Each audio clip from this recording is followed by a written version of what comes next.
The story of Don Felder is one of both triumph and tragedy. As the creative force behind the Eagles' legendary hit, Hotel California, he helped shape the sound that defined an era. Yet, at the peak of the band's success, Felder faced a shocking downfall. Fired abruptly, dragged into lawsuits, and later struggling with personal tragedies, including the collapse of his family and even collapsing on stage from exhaustion, his life became a testament to the dark side of fame. Behind the glamour, Felder's journey blended brilliance with bitterness, leaving fans with a story that still feels too tragic to ignore. The turning point came in 2001, when Felder was unceremoniously fired from the Eagles after nearly 3 decades with the band. The dismissal stunned fans because he was not just a member but the very architect of Hotel California, the song most associated with the Eagles' global success. Feeling stripped of his contributions, Felder fought back with a high-profile lawsuit, claiming unfair profit distribution and control. The legal battle became one of the most infamous disputes in rock history, highlighting the bitter fractures within one of the world's most beloved bands. The pain didn't end there. When Glenn Frey passed away in 2016, Felder was hit with another devastating blow. Their relationship had been filled with both camaraderie and rivalry, but Felder admitted he wished he could have resolved their conflict before Frey's death. That regret became a permanent wound. As the Eagles continued to tour without him, Felder was forced to watch from the sidelines, excluded from the legacy he helped build. For many fans, his absence was glaring, as if the band's story was being told without acknowledging one of its key creators. For Felder, the tragedy was more than professional, it was deeply personal. His ties to the Eagles, once the pinnacle of his life, turned into a source of betrayal and loss. Fans still celebrate Hotel California as his immortal symbol, but for Felder, the song carries the shadow of rejection. He once admitted that fame could never replace the pain of betrayal, and the scars from financial battles, power struggles, and broken friendships never fully healed.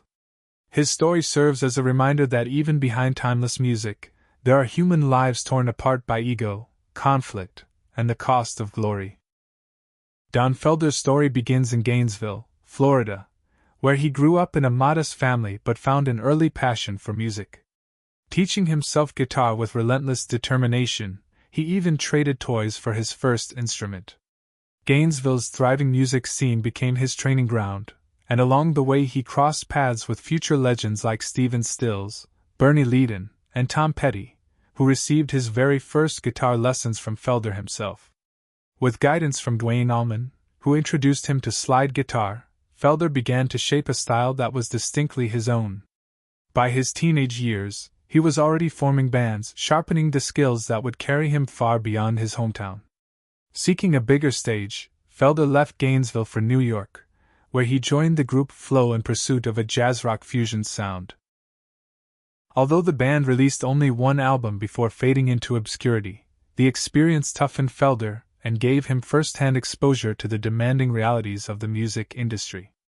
His true turning point came in 1974, when Bernie Leadon brought him into the Eagles. At that time, the band was known primarily for its country rock sound, but Felder's arrival changed everything.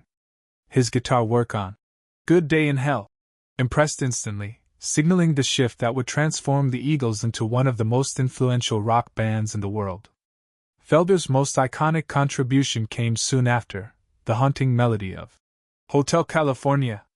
Written in a rented house in Malibu, the idea he sent to the band grew into a masterpiece that defined not only the Eagles' career but also an entire era of rock music. Beyond that, Felder's fingerprints were all over other classic tracks like Victim of Love and Those Shoes. His combination of technical brilliance and emotional depth elevated the Eagles' music, helping the band dominate charts throughout the mid-1970s. From 1975 to 1977, Felder went from a small-town dreamer to an international star, as the Eagles reached unprecedented success and sold millions of albums worldwide. But success came with its own set of challenges. While Felder thrived musically, tensions began brewing within the band. Don Henley and Glenn Frey increasingly pushed to consolidate control, while Felder longed for more creative input and recognition for his contributions. The seeds of conflict were already being planted, even as the band soared to new heights. From Gainesville's humble stages to the creation of Hotel California, Felder's rise was proof of his determination and immense talent. Yet, behind the glory, cracks were forming that would eventually turn triumph into turmoil.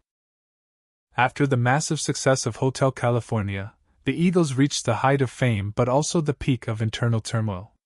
Don Felder's guitar work, especially alongside Joe Walsh, created the powerhouse sound that defined the band in the late 1970s. Their dual guitar chemistry gave the Eagles a harder rock edge that stood out from the country rock style of their early years. However, behind the success, tensions were rising. Glenn Frey and Don Henley increasingly controlled the group's direction, from creative decisions to financial arrangements. Felder, whose contributions were vital, felt sidelined. Songs like Victim of Love and Those Shoes bore his signature touch, yet the spotlight remained fixed on Frey and Henley, leaving Felder increasingly frustrated. The band's success came with relentless touring, pressure, and personal conflict. Instead of enjoying the music, Felder and his bandmates found themselves weighed down by schedules and disagreements. The growing tension famously erupted during a California show when Felder and Frey had a heated exchange on stage, an incident that foreshadowed the group's breakup. By the late 1970s, the Eagles' commercial dominance masked the reality of crumbling personal relationships. For Felder, what had once been the dream of global stardom had become a draining struggle marked by diminished recognition and rising hostility. When the Eagles finally disbanded in 1980, Felder carried both pride and pain. He had helped create some of the greatest rock anthems of all time, but the cost had been steep. The experience of working under the dominance of Henley and Frey left lasting scars, and Felder's journey shifted into one of survival and reinvention. His solo album Airborne, 1983, showed flashes of brilliance, particularly with heavy metal, Talkin' a Ride, which became associated with the animated cult classic of the same name. Despite the setbacks, Felder refused to let adversity define him. He continued performing, writing, and carving his own path in the music industry. Lawsuits with the Eagles over profits and rights further complicated his legacy, but Felder leaned on his music as a source of strength. He poured energy into live shows, solo projects, and reconnecting with his children, finding balance in areas he had once overlooked. Though often left out of the official Eagles narrative, fans never forgot his role in shaping the band's greatest sound. Felder's resilience, rising from repeated professional and personal losses, turned his story into more than just the tale of an Eagles guitarist. It became the testament of a man who always found a way back to his first love, music. At 77, Don Felder shows no signs of stepping away from the stage.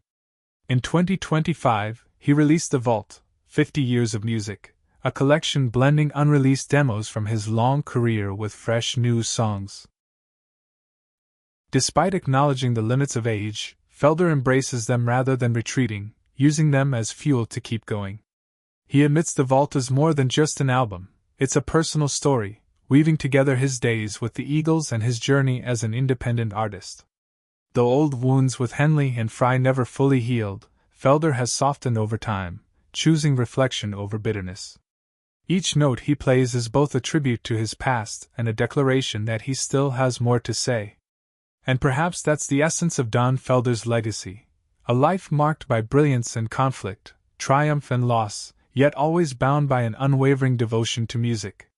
From humble beginnings in Gainesville to the immortal chords of Hotel California, he has carried his guitar as both a weapon and a lifeline.